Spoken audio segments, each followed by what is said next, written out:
খান্নাসরূপী শয়তান আমাদের ভিতরে আছে। সেই শয়তানকে তাড়াবার জন্য আমাদের দরকার মেডিটেশন, অর্থাৎ আরবিতে যেটাকে বলা হয় মোরাকাবা শাহেদা, বাংলায় যেটাকে বলা হয় ধ্যান সাধনা।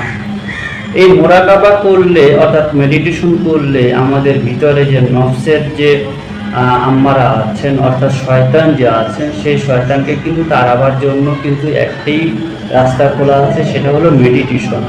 মেডিটেশনটা করলে আত্মা শুদ্ধ হবে, দিল জিন্দা হবে এবং ইবাদত করতে সুবিধা হবে। কেননা আপনার ভিতরে যদি শয়তান ওয়াসওয়াসা যদি দেয় আর সেই সূত্রে যদি আপনি যদি ইবাদত করেন, আল্লাহর কাছে কখনোই গ্রহণযোগ্য হবে না। আল্লাহ সন্তুষ্ট করতে হলে শয়তানকে তাড়িয়ে দিয়ে নিজেকে নিজের হালাতে থাকে পবিত্র মনে রেখে যখন আপনি ইবাদত করবেন, সেটা হবে গ্রহণযোগ্য।